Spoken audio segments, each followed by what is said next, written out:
My first day as a member of the 501st. It was hot, it was sandy, chaotic. Nothing at all like the simulations on Camino. Of course, that's pretty much the way it was for all of us, wasn't it? All that breeding, all those years of training.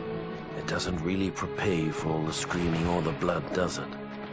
Frankly, I'm still amazed we ever made it through the first hour. Never mind the first day. Incredibly, the 501st survived the crucible of Geonosis, emerging battle-hardened and ready for whatever the war would throw at us. In the waning months of the Clone Wars, the 501st faced missions critical to the agenda of Chancellor Palpatine. When we arrived at the bombed-out ruins of Megiddo, our Jedi commander believed we had been sent to take out a droid energy collector. What Ki-Adi-Mundi didn't know, however, was that our unit of the 501st was really after an experimental Mygeetan power source that the Chancellor wanted for his super laser. Keeping Mundi in the dark wasn't easy. The Jedi had become increasingly wary of the Chancellor's doings, and were on the lookout for the slightest hint of treachery. Just like the rest of them, though, he never caught whiff of what was really going on, until it was far too late.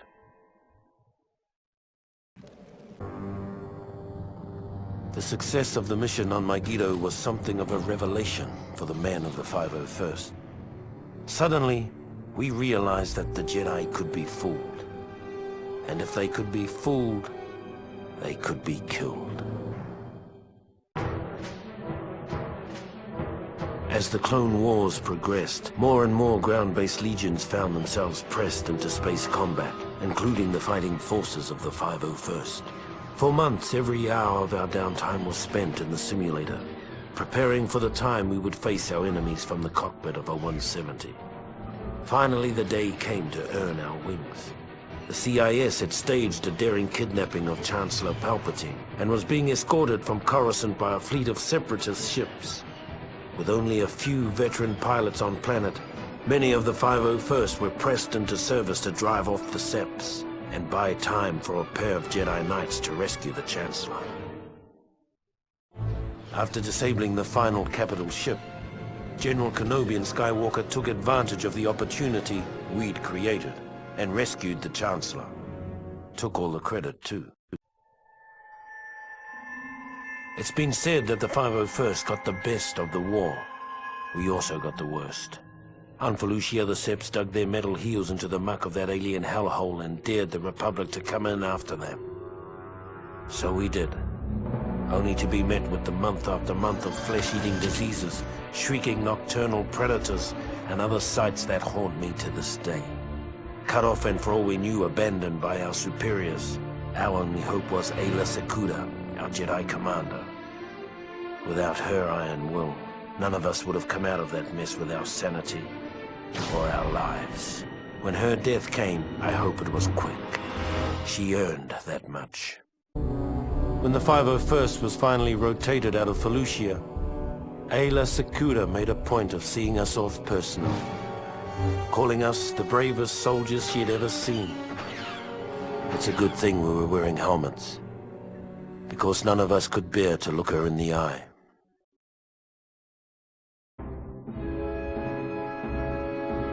When the Separatists' invasion of Kashyyyk caught the Republic flat-footed, a detachment of the 501st was sent in to stop the bleeding until reinforcements could arrive. It was a textbook suicide mission, and we knew it. As we fought our way into Kashyyyk's atmosphere, most of us believed that the only way we'd be getting off this planet was in a body bag. As the 501st finally broke through the Sep blockade over Kashyyyk, I took a long look back at the battle that continued to rage over the planet and wondered why so many had to die for a bunch of walking carpets. Then I followed my orders and turned planetward.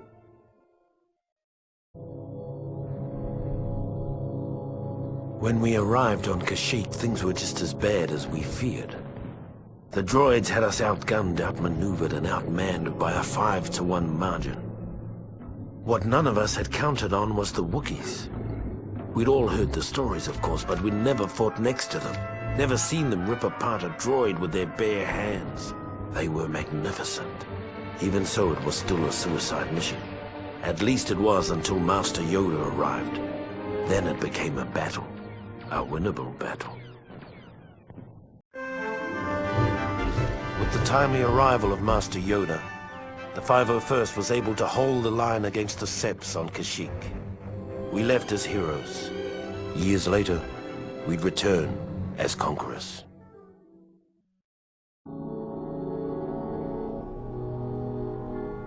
In our bones, we knew the war was almost over. The galaxy held its breath, waiting to see which side would make the final, daring move. As fortune would have it, the Republic moved first. After the Chancellor informed the Jedi Council that General Grievous and the Sepp leaders were hiding on Utapau, General Kenobi gathered an army large enough to capture 3 star systems. When the orders reached the 501st, our morale soared. For better or worse, this would be the beginning of the end. With the death of General Grievous at the hands of General Kenobi, the Utapau raid had broken the back of the Separatists. Under normal circumstances, it would have been a time for celebration. But our next orders put paid to those thoughts. What I remember about the rise of the Empire is how quiet it was. During the waning hours of the Clone Wars, the 501st Legion was discreetly transferred back to Coruscant. It was a silent trip. We all knew what was about to happen, what we're about to do. Did we have any doubts? Any private, traitorous thoughts? Perhaps, but no one said a word. Not on the flight to Coruscant, not when Order 66 came down, and not when we marched into the Jedi Temple. Not a word.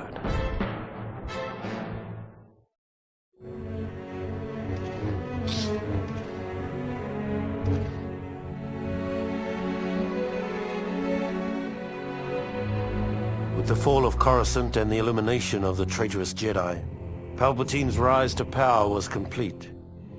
In recognition of our service and loyalty to the Emperor, the 501st were placed under the direct command of Lord Vader. Armed with deadly new weapons, blazing new ships, and shiny new armor, our presence let the galaxy know that the days of the old Republic were well and truly over. We were establishing a new era. An era of order and peace.